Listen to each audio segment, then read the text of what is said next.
Hello, and welcome to today's event on how data sharing partnerships can thwart counterfeits on online marketplaces. My name is Sujay Shivakumar, and I'm the Associate Director of the Center for Data Innovation, a nonprofit, nonpartisan think tank focusing on the intersection of data, innovation, and public policy. Today's topic counterfeits, which are fake goods that infringe on the intellectual property of legitimate businesses, harm consumers, businesses, and the economy. Addressing the proliferation of counterfeits in online marketplaces will require better collaboration between multiple stakeholders in government and industry. Our recent report on counterfeits and online marketplaces can be found on the center's website and in the YouTube description.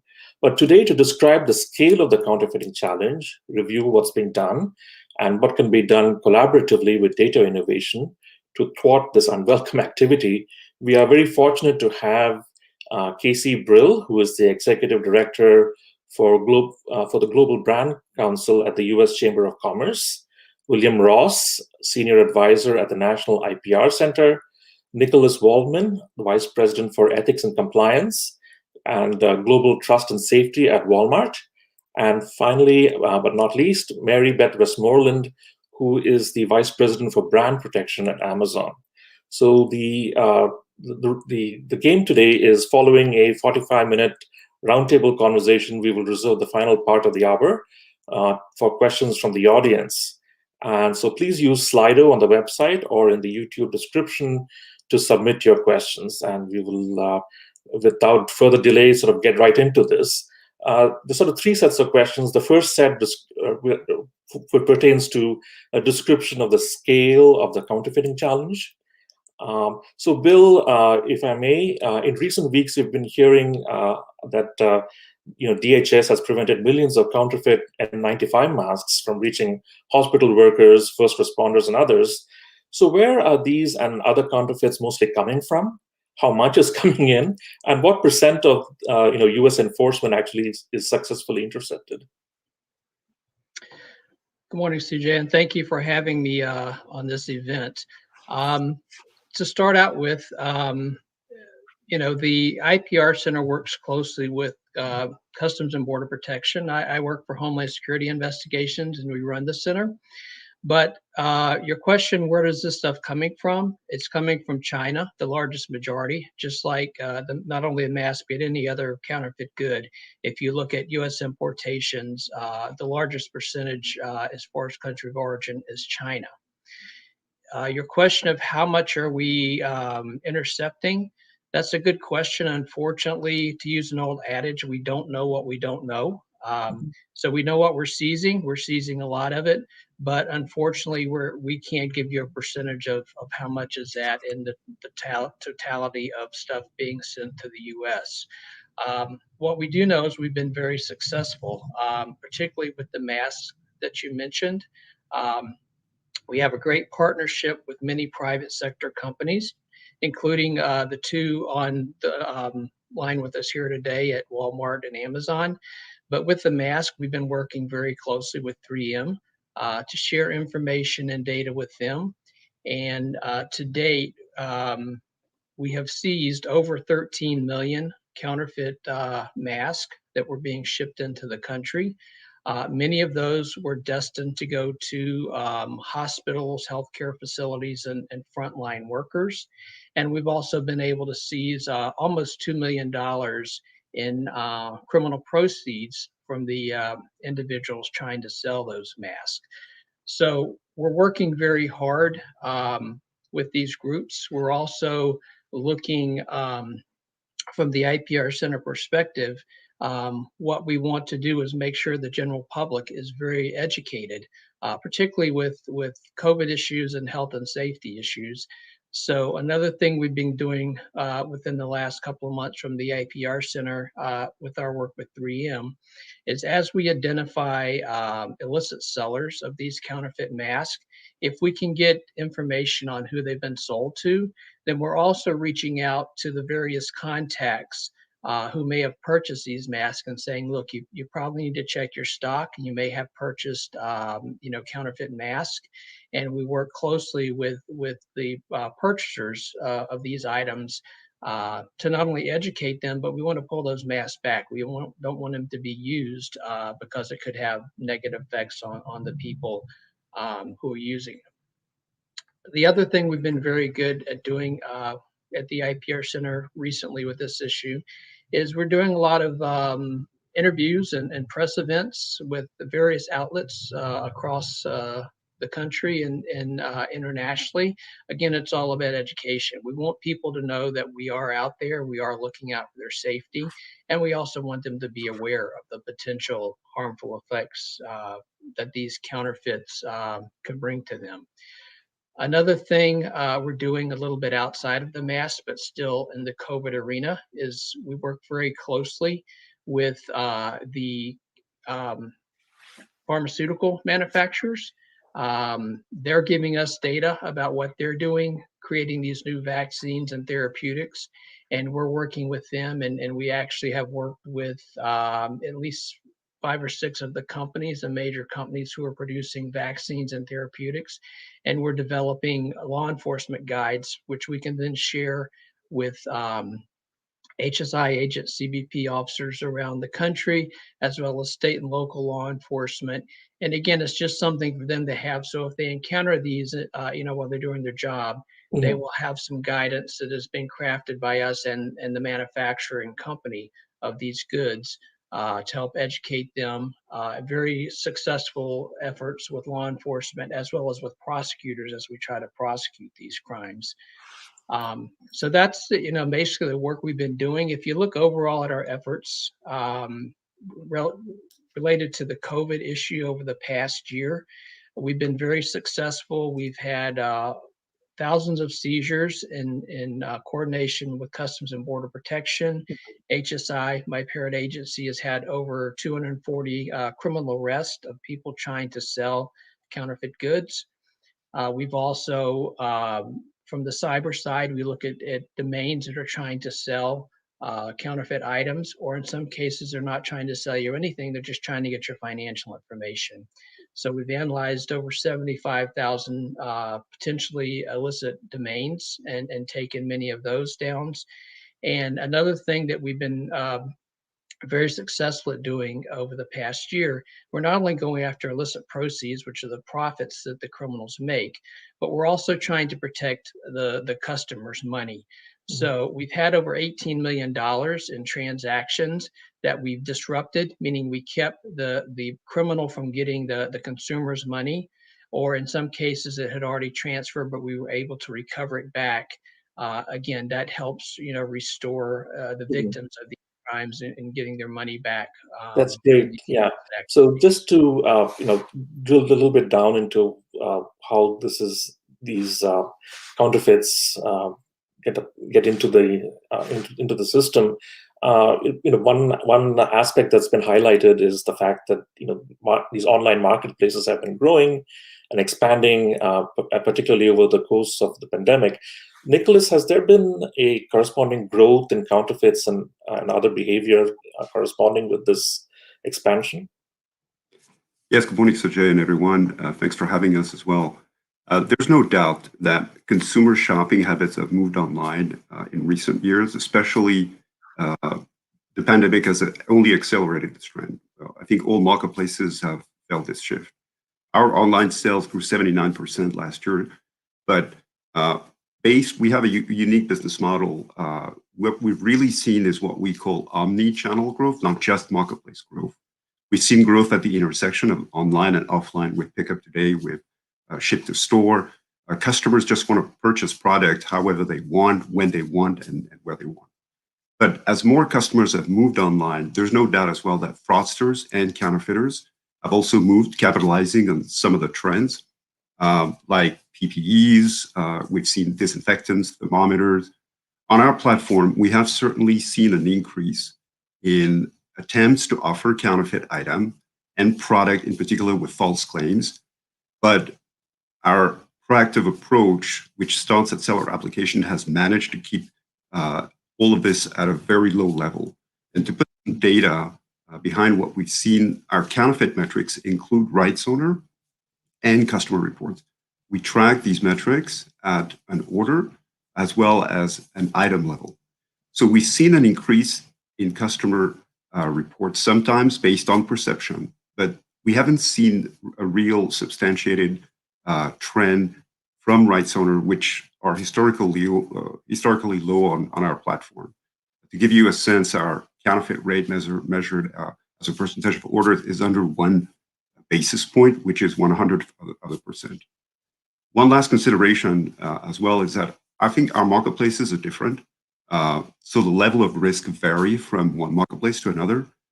For instance, on Walmart, we only allow professional sellers with US fulfillment capabilities. We don't have any consumer sellers. So the risk would be typically lower because we are dealing primarily with business sellers. Thanks. But of course, these are quite different sets of marketplaces with different characteristics. Mary Beth, what do we know about the strategies of these counterfeiting organizations? Are they actually taking active advantage of online marketplaces and other retailing and supply chain innovations?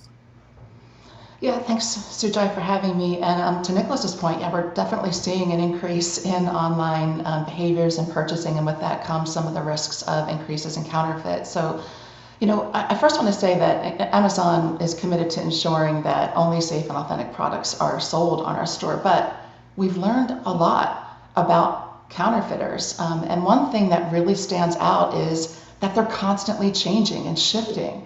And they're finding new ways of exploiting gaps and working around some of the most effective and complex protection programs that all of our online marketplaces have in place. And we're working with online marketplaces and brands and law enforcement, and what we've learned is that counterfeiters are typically part of a larger operation, right? They act in groups or rings, and they find a gap, and then they try to exploit it at scale.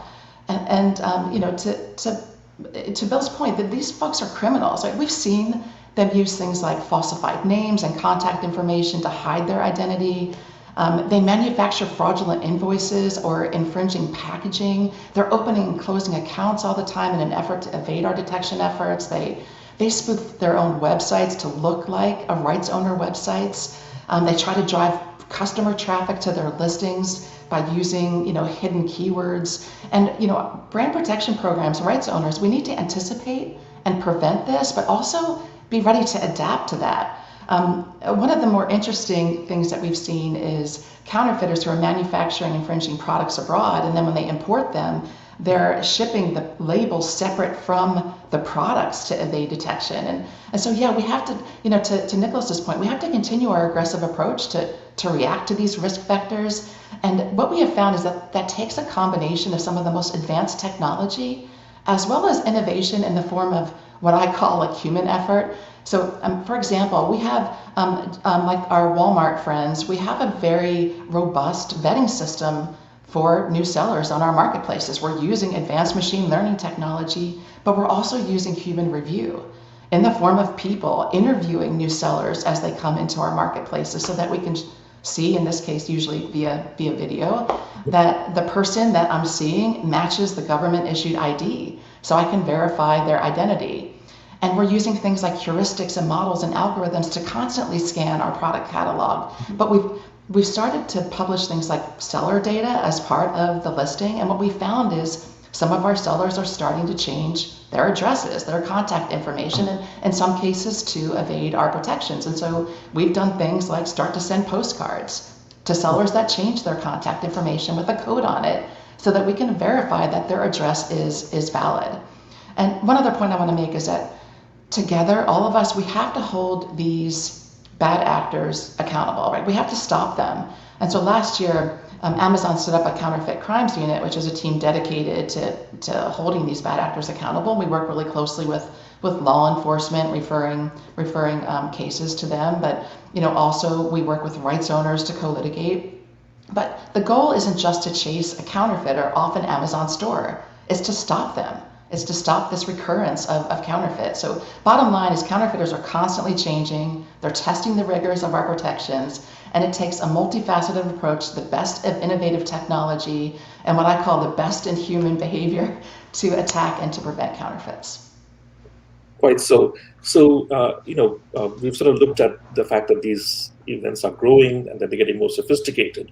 But Casey, can you tell us a little bit about what the overall impact on the economy is of these bad actors?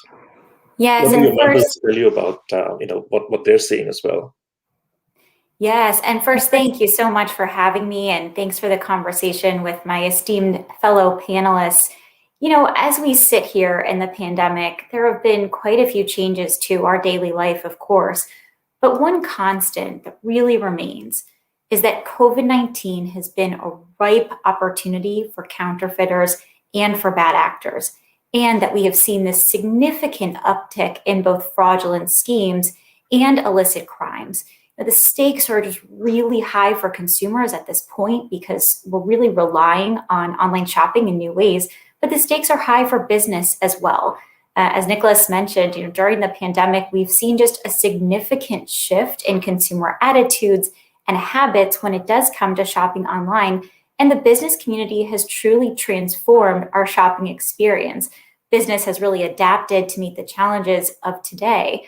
That said, we truly have never seen the size and scope of physical counterfeiting as we have seen it today. Your report and other reports have noted, including the OECD, that the global scope of physical counterfeiting is an over $509 billion problem. And we know that that number has just increased pretty significantly during this time frame. But as we look at really concerning trends, what we have been following very closely from last year is the evolved fraudulent crimes that are happening and fraudulent schemes related to the pandemic, specifically related to PPE and other COVID-19 vaccines and therapeutics. From our perspective, there has never been a more important time to protect brands, to innovate, and to really foster creativity. The intellectual property protection and enforcement, it just could not be clearer, as we've spent, most of the pandemic making sure that we have trusted goods that are coming directly to our door. And of course, we're being entertained by our streaming devices and all of the wonderful creative content that we've been viewing during this time. So IP and enforcement of IP really matters, but also the innovation that comes along with it to make our economy strong. Thanks. So let's sort of move to the second part of this topic, which is we've sort of come to an understanding of the scale and the sophistication of the challenge. So what's going on currently in terms of initiatives and programs to deal with the situation, and then finally we look at what more could be done. So Bill, we touched early on your agency's efforts to interdict counterfeits. What would a more proactive response look like, and how is the IPR Center involved in that aspect? Yeah, thank you. I think Casey mentioned just a minute ago, she said that COVID-19 had created a tremendous opportunity for the criminals, and that is definitely a correct statement. But I think it is also, at least from the IPR Center perspective in HSI, it's also created an opportunity for us to do more in law enforcement. And I'll tell you a couple of ways we've achieved that over the last year. Homeland Security Investigation, for those of you who don't know us, we're the largest investigative entity within the Department of Homeland Security.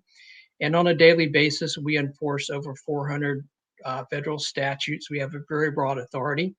And what we've done, particularly with the COVID-19 pandemic efforts, is we've brought every tool we have in our toolkit to this fight.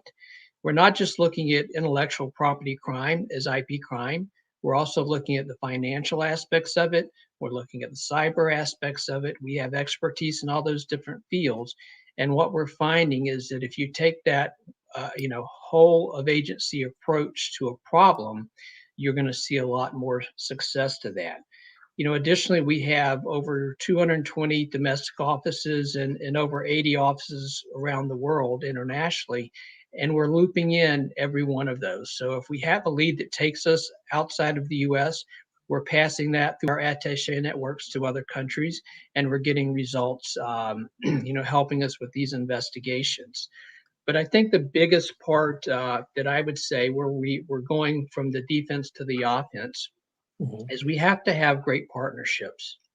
We have 25 agencies who are partners at the IPR Center, but beyond that government thing, we also have a tremendous partnership with the private sector. We often say that as a government agency, we're never going to seize or arrest our way out of that problem. We have to involve the private sector. So we work very closely across every sector. The folks on this stream with me today are very great partners with us, Amazon, Walmart, and the Chamber, and we're very glad to have them with us. But I think that is really where we've come over the past year to say, look, we can't do this just as the IPR Center. We need the partnership of these private sector entities. And we've gone out of our way to identify ways to partner with them and to collaborate with them. And partnership is not just about signing a document saying we're going to work together. It's about actually doing the work. So if you look at some of the efforts we've had with Amazon and Walmart and other online sales platforms, we've been very proactive, exchanging data and information with each other. We've done the same thing with the pharmaceutical companies. The more we know, the more you know as the private sector company, the better we can work together. So our collaborations have increased drastically, over the past year. And the other thing we're doing is we're looking at entities in the private sector who have historically not worked with us. I'll give you an example. If you look at some of the search engines and the website domain registries and registrars, historically they have not been big supporters of our efforts in taking down suspect domains and websites. But we've got a lot of support from them over the last year specific to the COVID issue. And we hope to leverage that support we're getting on COVID for all the other counterfeit issues that we deal with. So those are some things we're doing. We've also figured out that, again, arresting and seizing is not the only metrics. We can disrupt these organizations. So if we can take down a website that's offering counterfeit products or trying to steal your identity, that's in some cases as successful, even though we don't actually make an arrest, of an individual or something like that. So again, we're looking at collaboration, we're looking at private sector partnerships, and we're trying to find new opportunities. As someone said earlier, criminals change almost daily, and we have to change with them in law enforcement. Thanks, Bill. So just to turn to Nicholas next, what steps is Walmart? I think you referred to some of this already, but what steps are Walmart taking to keep fakes off your online marketplace, and what's the next? What comes next? Yeah, I mean, as I mentioned, we're a professional marketplace. Since the beginning, from a counterfeit perspective, the risk is lower because when you deal with business sellers who make a living on your platform, they're incentivized, obviously, to remain compliant. I think to Bill's point and Maribeth as well, the focus is really upstream. We're trying to get these counterfeiters and counterfeit product from actually getting on the platform. I think everyone has the goal to be a trusted retailer. We have a stringent set of policies in place as well to make sure that our customers know what product they're getting and where they're getting from. I think Maribeth mentioned that, but also a distinctive feature of our marketplace is that every single seller has to go through a comprehensive verification process, which is conducted by our team prior to onboarding. The process is driven by a model, includes several checks, including identity. We also perform a number of regulatory and compliance checks, a reputational check, which happens online and offline. We basically verify and spend quite a bit of time verifying their presence and understand the customer metrics and the satisfaction metrics as well. We have industry standard channel as well to enable everyone to report all types of intellectual property infringement. We have internal and external reporting forms, which are available to our merchants, our customers, brand owners. And of course, like everyone else, we have a dedicated team to process these reports. We also launched a new tool, which is called the Brand Portal, and enable rights owner, in particular, anybody who has rights, intellectual property rights, to streamline the process. The one thing that we're not immune is also fraudsters will try to report each other or competitors. So we've also put some place processes to limit fraud and abuse of actually IP reports. I also want to mention that we have another process which is called enhanced vetting, specific to categories prone to high risk of counterfeit. We require sellers to be pre-approved before they can sell any given brand or product types, or even within categories, including some of the most egregious categories like health and beauty, fragrance. I think Bill and everyone will agree that these are probably the top categories for counterfeit risk. Obviously, we take counterfeit, like everyone, very seriously, whether it's coming from a brand owner, a customer, or a supplier, or even our own people, our merchants, and law enforcement. What's important is, I think, to take down the product to begin with. You don't want to leave a potential counterfeit risk on the website. Obviously, we take care of the customer right after, and then we'll open an investigation and potentially work with the seller. Thanks. And Mary Beth, you had earlier talked a little bit about you're deploying research on data and AI. So could you talk a little bit more about that, and also in terms of what we are doing now and what the future holds in terms of what capabilities you will be bringing on? Sorry. Sure, Sujai. No, that's okay. And thanks for the question. And I want to say just really quick to Nicholas's points. I think he made a few really key points, and one is that focus on upstream prevention, stopping counterfeit before, to Bill's point, it crosses our borders, stopping bad actors before they ever hit a store. That is really key. And so, like probably our friends at Walmart, we have a pretty large team dedicated to this. You asked specifically about the research on AI and how we respond to those shifting tactics. And we actually have a team of about 8,000 data scientists and engineers and folks who are really, really expert in protecting consumers and rights owners and sellers. And as I mentioned earlier, we use machine learning, advanced machine learning, to vet our prospective sellers before they can sell in our stores, or before a new rights owner can be introduced, a new brand can be introduced in our store. But we also use machine learning to proactively block infringing products at the time that they're listed. And those models leverage so much data. They look at things like historical data that we know about from good listings and bad listings, the data that we get directly from rights owners and sellers and buyers, data associated with the specific listing that we can then vet against some of the behavioral and proactive kinds of what we anticipate might happen in the future based on behaviors that we see in our store. We use AI in the form of things like computer vision to identify good and bad product logos and images that we have to continuously train these models, because products change, as we know, and bad actors change. They shift and skew these logos and these images, and so we need the good and the bad, and we have to continuously train these models. So data is key to our success. And Nicholas mentioned things like getting data from customers, and we do the same thing. Like each week, we're monitoring and processing over 45 million pieces of customer feedback in the form of things like reviews and complaints. And we're using AI in the form of natural language processing and machine learning that triggers potential risk. But we also do things like scan external social media content, comments that customers might offer on social media, or emails that we get to our customer service team, or questions on our product pages. Like, we're taking all of this information and we're really working to learn and understand what some of the behavior of what we hear from our customers can indicate in terms of risk. And one other point I'll make is, when we do see an infringing product on one of our stores, we learn from it. We feed that right back into our model, right?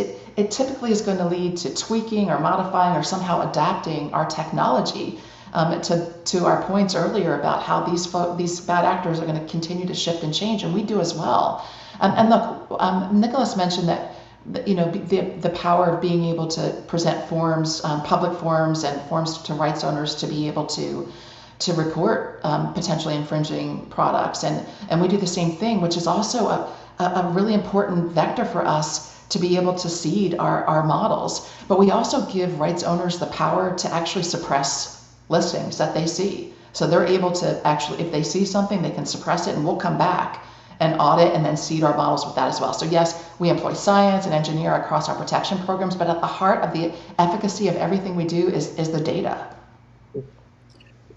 Fantastic. So in terms of enforcement tools, Casey, what do your members see as the most effective set of tools? We've been talking about from both Walmart's and Amazon's perspective what they've been doing. So what activities are these and others taking on their own? And to what extent are they looking for information sharing between platform and brand owners around problem sellers and other unauthorized distributors? Yes, and just to provide some context here, at the end of 2020, U.S. Customs and Border Protection did release a new report noting that the annual number of small packages sent to the U.S. since 2013 has more than doubled. So we're talking about a very significant increase in small parcels. We also know that the International Mail Facility over at JFK processes about 1 million parcels per day.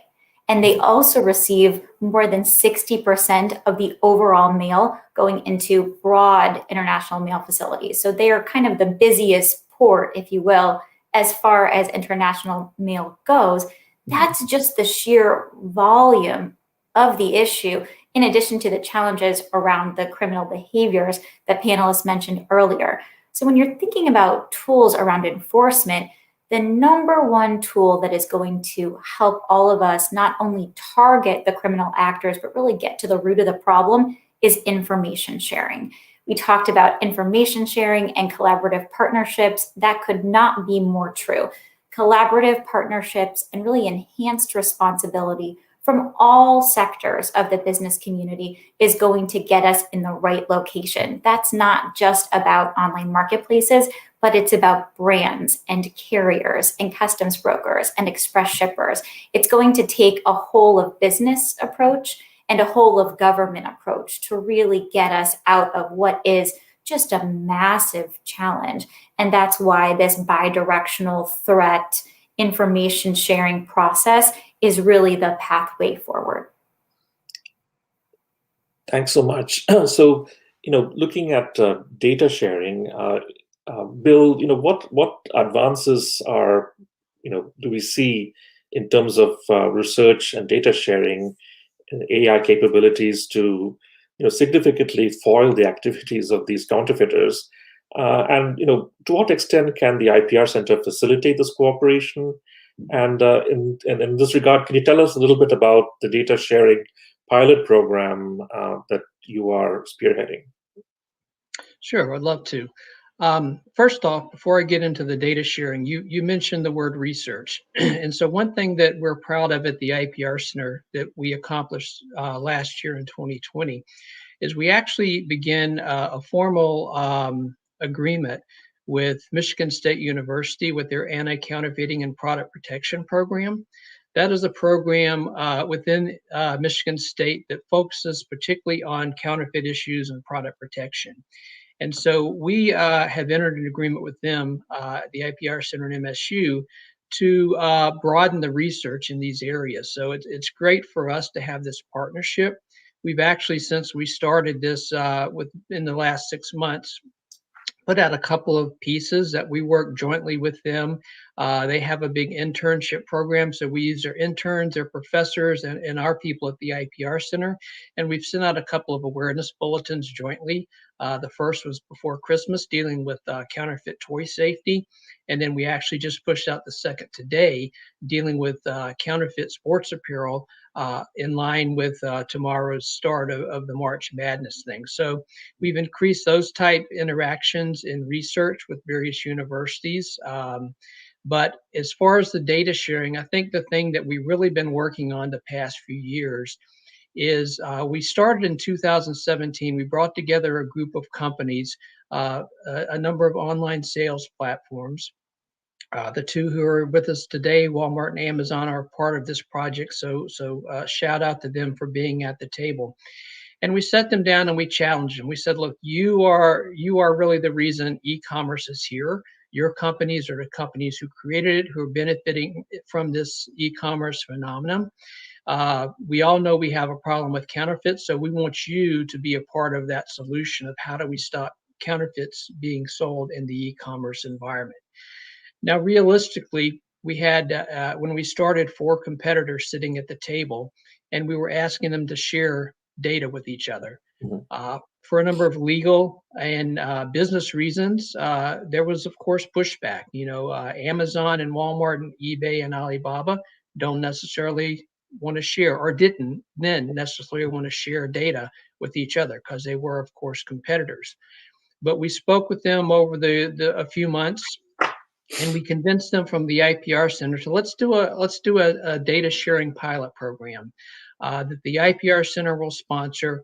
Everyone will contribute data on known targets of IP sales within your platforms. And we want to try to show you that it does benefit you in the private sector to share this data. So we did a number of rounds of data sharing with very small sets of data. And when we came back with our results, they were all very surprised. We saw, again, cross-platform sales of the same targets using multiple platforms to sell counterfeit goods. We saw that people who had been taken down from a particular sales platform for selling counterfeit goods had also been targets of criminal investigations by HSI or CBP seizures. We saw multiple crimes that people selling counterfeit goods were also involved in fraudulent activity. We even had one individual who'd been involved in the marriage fraud scheme. And we were able to take that data and show them that, look, when you're sharing with each other, your competitors, you're actually benefiting because the data you're getting from your competitors helps you internally make your algorithms better and your data searches better. So spring forward of about 3 years of behind the scenes work. This was not a public effort because we didn't want to put pressure on any of the companies if they didn't find it successful. But come forward to 2020, it's now public. We talk about it a lot, just like we're doing right now. And what the companies have determined is, look, it does benefit us as a private company to have this data sharing effort ongoing, even though it is with our competitors. So what's happening now is the 4 companies which I mentioned, Amazon, Walmart, eBay, and Alibaba, have made the decision that they don't want to do the pilots anymore, but what they want to do is they want to develop their own system, which will allow them to share select sets of data on potential, people selling counterfeits on their platform. And so they're working now as a private sector group to set that up so they can do this more frequently and benefit them. And then ultimately what we hope down the road, once this system is up and proven, is we would like to include more of the private sector companies with this. We have a number of other online sales platforms discussing this item with us. We brought others to the table. For example, social media platforms are a big part of this problem, so we need to make them a part of the solution. We even have brought on the delivery mechanisms, the express courier folks and stuff like that. Every company has a set of data that they can share. And that set of data may be the one piece of the puzzle that we need to complete that picture of a given target or a group of people selling counterfeit goods. So from the IPR Center perspective, we're very happy with the effort so far. We're going to continue to push this data sharing effort. And I think that we're now in Nicholas or Mary Beth could probably speak to this. I think that what we've shown to them is that it is beneficial for them to have this data sharing and not just beneficial to us within the government. Mary Beth, I think would you like to respond to some of those points?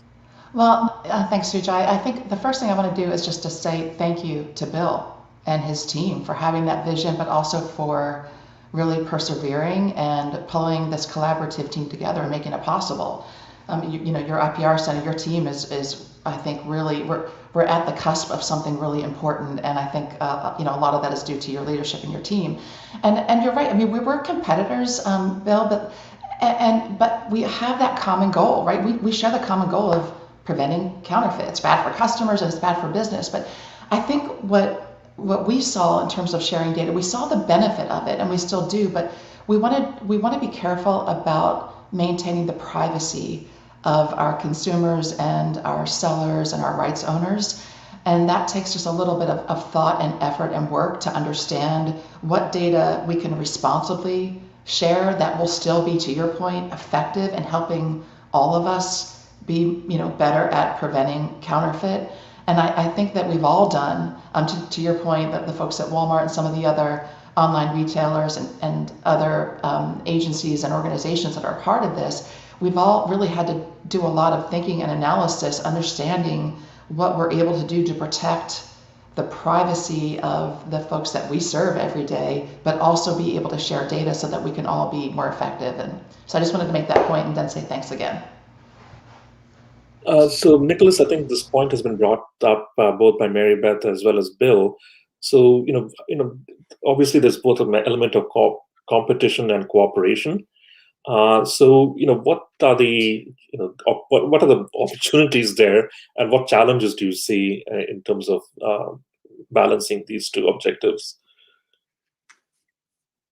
In the area of risk and fraud prevention, there is no place for competition. There's just cooperation, exchange of information, trends, modus operandi.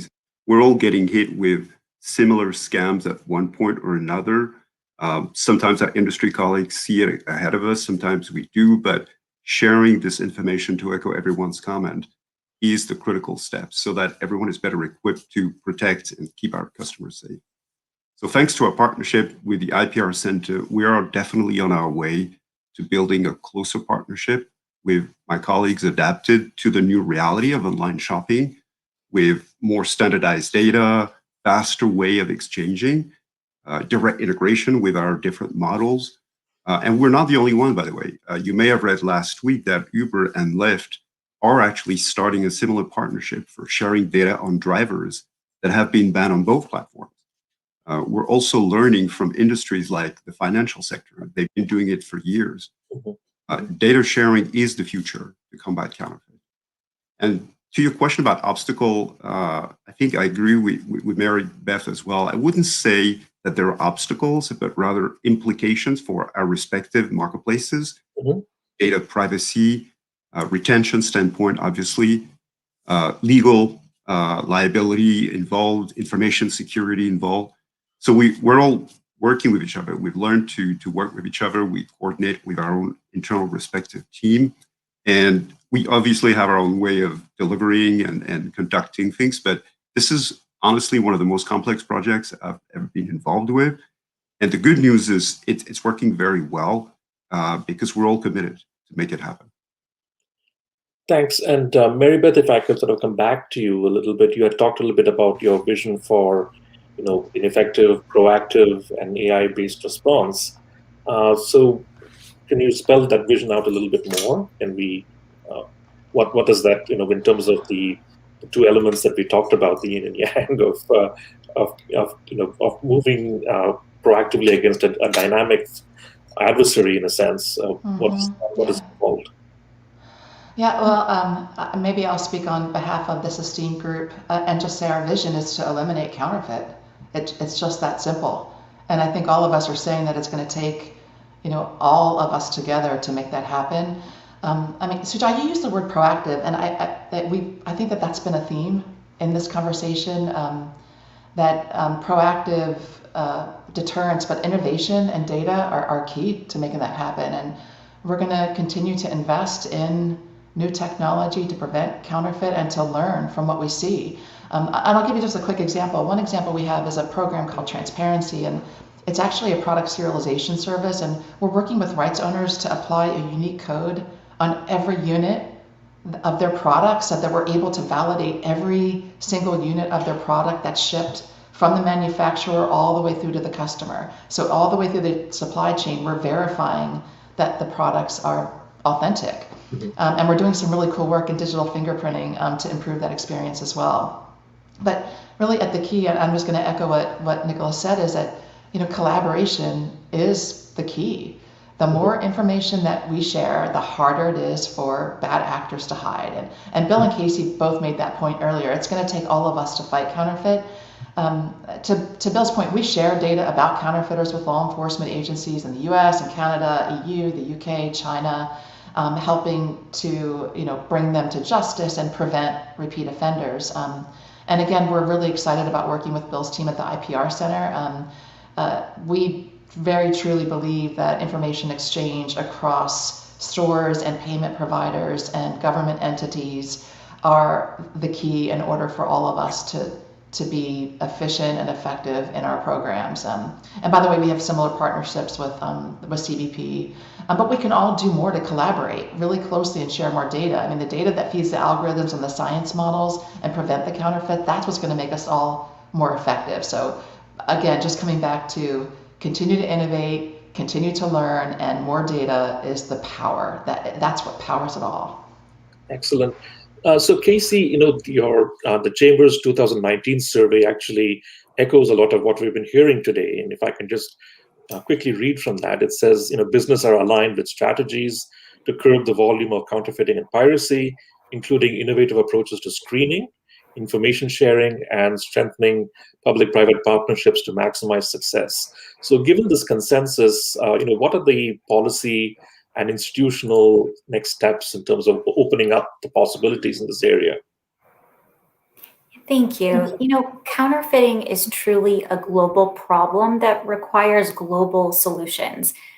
You talked about it in the report that was launched today. Bill talked about it as well. The Chamber released a study in 2016 noting that more than 86% of counterfeits do come from China. And so we really need the right tools in place to accomplish the challenges ahead.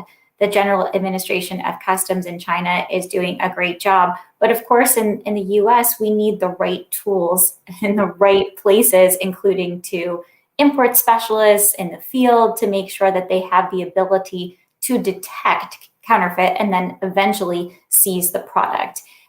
You'll hear perhaps today, if you attend the Commercial Operations Advisory Committee meeting that begins at 1 today, but U.S. Customs and Border Protection is really committed to increasing their technology presence and to thinking about seizures in new ways. That means the right hardware and the right software in the field. But it also means looking at the broad seizure process that they have in place currently and starting to adopt those information sharing mechanisms right in the field, starting to look at the outside of a parcel and be able to exchange some data with all of the parties that we mentioned. So as we look at solutions and what's ahead, the right tools in the right places is a part of it in the US and abroad. But we also need to think about the consumer and continue to educate the consumer. We were so honored to work with the National IPR Center earlier this year and also at the end of 2020 to develop some really great public service announcements where Director Francis was able to really look at the consumer and say, this is a danger, this is the problem, watch out for yourself and watch out for your family members. And so really cutting through the clutter, the noise, and getting to the consumer where they are, where they're shopping to make sure that they're making good and informed decisions. Mm-hmm. That's the consumer aspect of this is actually often less emphasized. And I'm really glad you brought that up as well, because it takes informed consumers as well as in working in partnerships with both the government and the marketplaces to make to really provide a good response to this challenge. So we are, I think we are coming up on the last 10 minutes or so of our streaming today. So let me sort of turn to some of the questions that some of our listeners have sent in. And if you haven't yet sent in a question, certainly invite you to do so. One question asks, does the DHS have sufficient resources to fight counterfeiting? And how much more funding may be helpful to significantly reduce the problem? And so can I turn that question towards you, Bill? Sure.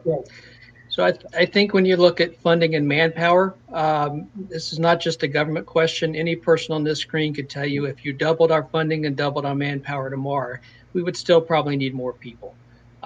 Realistically, like I said, we're never going to seize or arrest our way out of this. And the thing you have to look at, we put a lot of effort into this fight. My agency, Homeland Security Investigations, and the Department of Homeland Security, who's our mother, the department, are very supportive of us. But as I said, we enforce a lot of different violations within HSI. You know, we also work drug smuggling, human smuggling cases, child exploitation cases, export violations. So we have a lot on our table. So again, we have a lot of support within the agency. But again, I think you ask any of us, we could always use more money or more people to put toward any problem we have, not just the IP effort. So I guess that's my question or my answer for you. Great. Another questioner, another member of the audience, is asking us to unpack some of the issues around the privacy questions. I think, Mary Beth, you had earlier mentioned that this is one of the thornier issues of how do you, separate what can be shared with protecting information and the privacy of your customers. So, could you speak to that a little bit, please? Well, to our conversation earlier about how we vet sellers, we collect a lot of information about specific sellers, just as one example, one entity example. And that's data that we protect with extremely stringent safeguards. It's private, it's PII data. In some cases, it's PCI data. We collect payment information to validate that they're able to process a payment. There are really important aspects to data privacy that need to be considered closely, and we might have to do things like obfuscate data or aggregate data, but we really want to make sure that we protect our customers, our sellers, and our rights owners. The question really is what are the entities that we have as part of our data that we can leverage and share to be most effective in countering these issues. And what we have found are some of the things that we have found are just logos, images, skewed images, obfuscated images that we can take and reseed. In addition to that, trends, behavioral trends, and that it's not isolated to an online platform. That's what we see in social media or what we see across platforms or what's happening in the business sector.